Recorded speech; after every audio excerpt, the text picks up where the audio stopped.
Good afternoon. I'm 14 First Alert meteorologist Arden Gregory, and this is your afternoon streaming show. I'm going first today just because it is a First Alert weather day. Jamie and Rob will be along after me with some of your latest news headlines, including an update on that WARN notice in Oakland City there. We are on alert later today through Friday, mainly Friday morning, for the possibility of a few strong to severe storms. And then we've got an even better chance of rain. Actually, our best chance of widespread soaking rain will be on Saturday, and that will come with a cold front then that really drops our temperatures as we get into Easter Sunday. But the good news is Easter Sunday is looking dry. So Easter weekend, a real mixed bag here.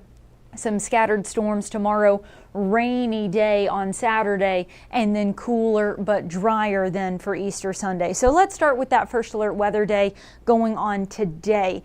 This is a look at the storm risk for today. Obviously, the greater threat of severe weather off to our northwest, where you see that spot of orange there in eastern Iowa, southern Wisconsin, and northern Illinois. The tri-state is kind of on the southeast corner of the area outlooked for potential storms today. Looking at satellite and radar, you can see they are getting some warnings now in Iowa. Those same storms moving to the northeast into that greater threat area I was just highlighting.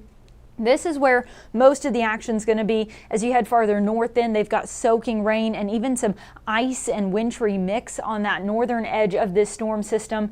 Then notice this kind of narrow band of showers and storms that stretches back through Illinois, Missouri, Arkansas, and all the way down into Texas. As this whole thing slides to the northeast, that narrower band of showers and storms, that's what's headed our way. So right now, as has been the case all day long, it's mostly cloudy but dry across the tri-state. If we look off to the west, though, just starting to come into frame here is that rain moving out of Missouri into Illinois now. So we've still got a little bit of time before it would get to us. Probably over the next couple of hours or so, that rain's going to make its way through southern Illinois, and then it'll start crossing I-57 and moving into southeast Illinois, where we cover within a couple hours. So 4:30, 5 o'clock or so, those showers and storms will start to hit the tri-state. Then they'll continue to move east through our region this evening, so hitting places like Princeton, Evansville, Henderson, stretching down toward Madisonville there around 6 to 8 p.m. So right through the middle of this evening. Notice, though, the yellow and oranges showing up here indicating potential thunderstorms and heavier rain. As this continues to slide to the east, notice you see fewer and fewer of those bright yellow and oranges and more green. So that does show we're expecting a weakening trend as we go through this evening. So once those showers and storms cross I-69 and start moving into the eastern half of the tri-state, really looks like things will be kind of winding down. The rain will then become more isolated as we get into the overnight hours before tapering off completely sometime shortly after midnight. It's not the end of our rain chances, though. It looks like we'd see another round of very scattered hit or miss showers and storms into Friday morning. Not everyone will necessarily see that rain. Then we see kind of a break through the middle of the day Friday with more spotty showers possible in the afternoon. But overall, Friday's rain chances are looking pretty hit or miss. Many of us may end up staying dry on Friday. Any rain we do see on Friday will then clear out as we get into Friday night. But then our best chance of rain really moves in on Saturday. That's when that cold front is going to swing through the tri-state. So Saturday, very early, first thing in the morning, maybe mainly dry, but really this rain looks like it's going to move in pretty quickly with scattered showers and thunderstorms possible as we go through Saturday morning. I think by about lunchtime on Saturday, the entire tri-state should expect to have dealt with or be currently dealing with some rain, and we could even see some heavy rain and a few rumbles of thunder. Then Saturday afternoon, that's when that cold front will actually move through. If you look very closely here, you can see that change in our wind direction with warm air flowing in from the south, then that sharp change over to colder air from the northwest. Right where you're seeing that change, that's that cold front, and in there we could maybe see some heavier rain and some rumbles of thunder Saturday afternoon. Saturday evening, that heavy rain threat starts to slide to the east, though.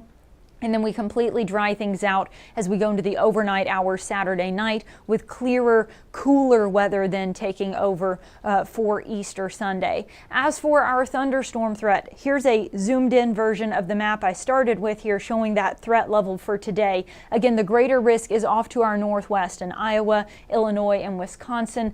The tri-state right on the southeast corner of this risk. So as these storms move in from the west, if we're going to get any severe weather this evening, it would most likely be in southern Illinois or in areas mainly east of I-69 in southwest Indiana there. That level 2 risk also stretches down into places like Union County in Kentucky. But then notice it pretty quickly drops down into a level 1 and then just a general thunderstorm risk, as we are expecting those storms to weaken as they slide eastward across the tri-state. So an isolated strong to severe storm certainly possible, especially if you're farther to the west-northwest later this evening, but widespread severe weather is not expected anywhere in the tri-state this evening.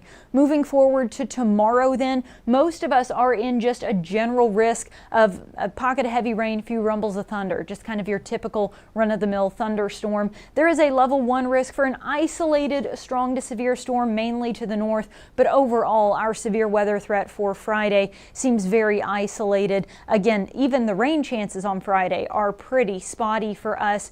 Most of the rain on Friday is going to be off to our west-northwest, where you see those orange and yellows there. That's where that cold front is located.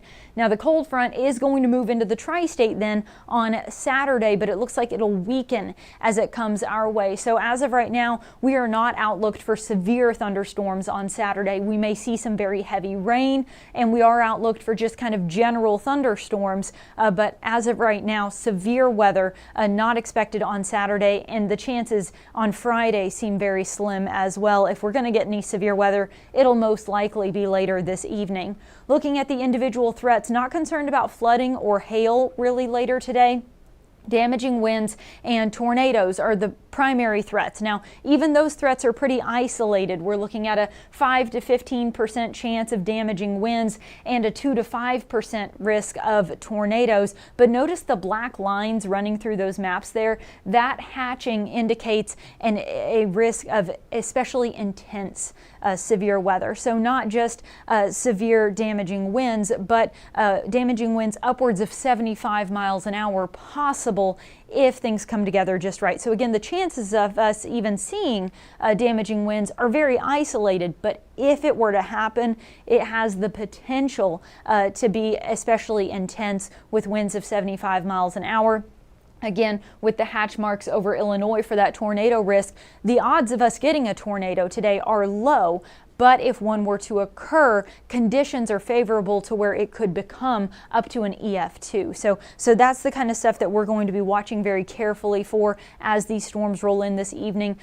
Odds are our chances of severe weather are very isolated. Many of us will not get severe weather tonight, but if we do, there is that potential that we could see those intense damaging winds or even a tornado. So we'll be here tracking that and watching it very closely.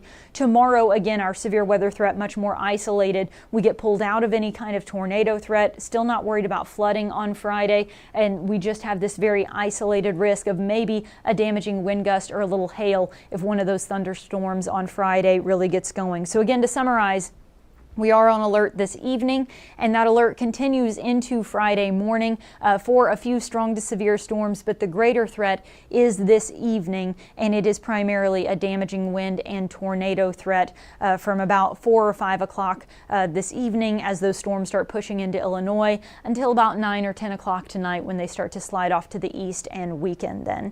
I'm going to take a quick check-in on the comments here, and then we're going to move forward with the rest of the forecast.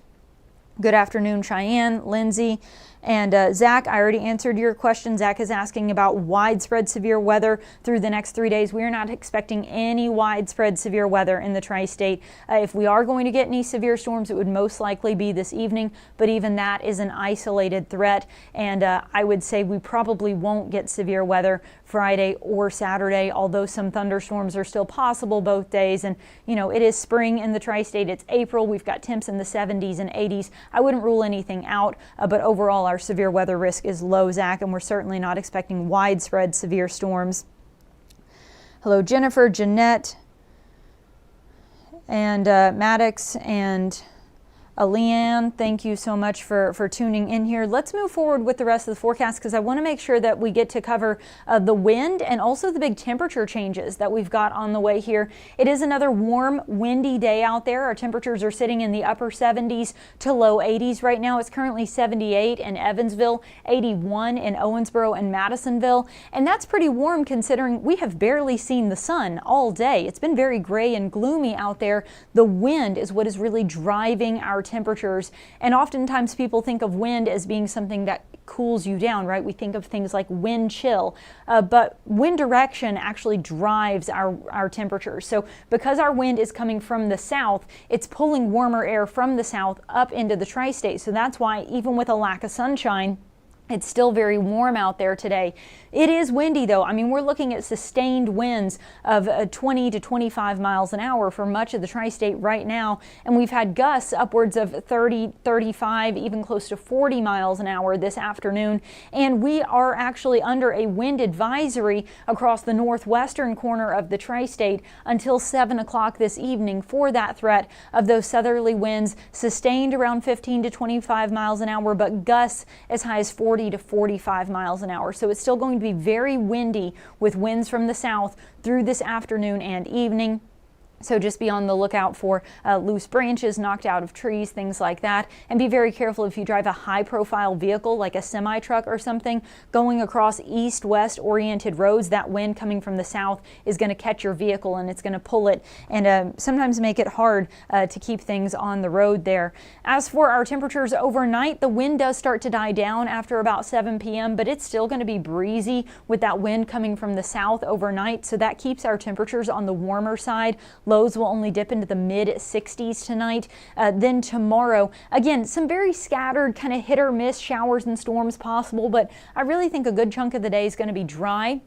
It will be partly to mostly cloudy though, wind still coming from the south, so our temperatures still on the warmer end with highs in the lower 80s again on Friday. Now all that rain on Saturday will cool us off. It's going to be a rainy day on Saturday, and so that'll keep us in the lower 70s. The cold front moves through sometime Saturday afternoon and evening. Behind that, our temperatures really start to drop. We've got lows dipping into the lower 40s by Sunday morning, so you'll want a jacket as you're headed off to Easter services there. Then Sunday, mostly sunny but much cooler because our wind direction will have changed. Highs only in the upper 50s for Easter Sunday, and then we hang out in the 50s and 60s through the first half of next week with dry weather expected all the way through Thursday. So really, we've got a chance of storms this evening, a few hit or miss showers and storms through the day tomorrow, widespread rain on Saturday, then we dry things out from Easter Sunday up through Thursday of next week.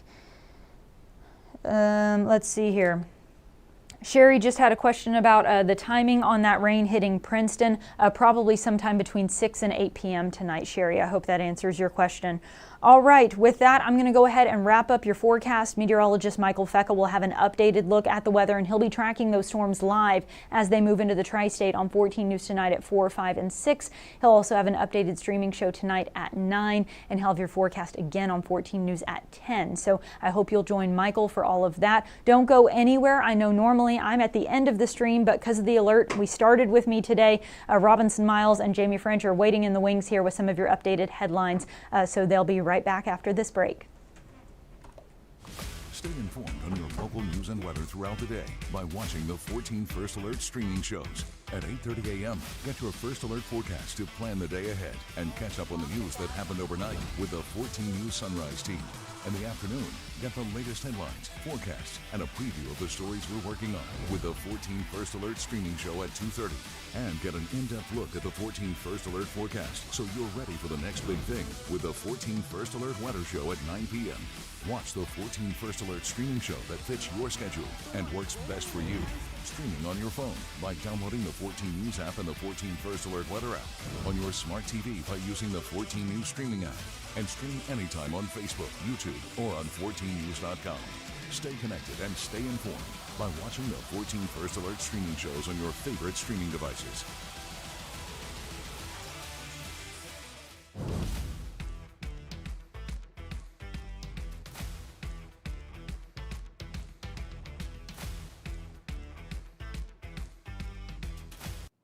Good afternoon, everyone. Thanks for joining us for the 2:30 stream, the news portion. I'm Jamie French. And I'm Robinson Miles. Now, of course, we do know most of the attention is on our weather portion. That's why it started first. But, of course, we do have some things over in news we'd like to talk about today.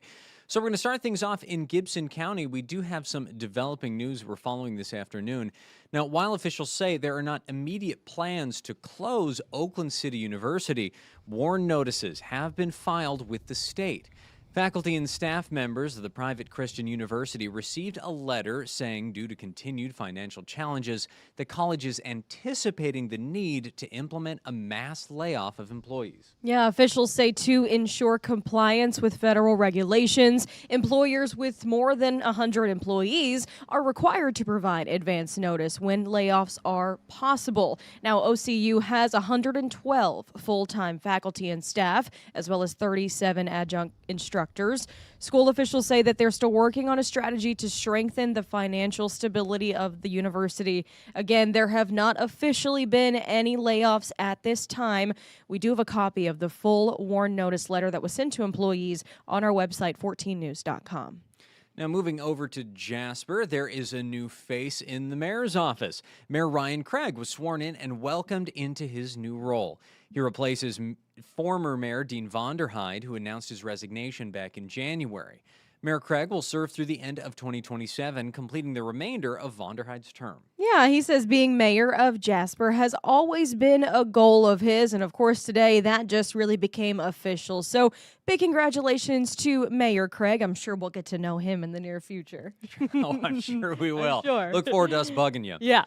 So for our final headline today, moving over to Owensboro, a special project was unveiled today. Now, at the beginning of the school year, staff members at Owensboro High School partnered with the Opportunity Center for a service project. Teachers work to build relationships with those with disabilities. They created an art piece together, and today their finished product went on display at a school rally. Yeah, school leaders say the project was designed to show that service is a core value of school staff in hopes of inspiring the students.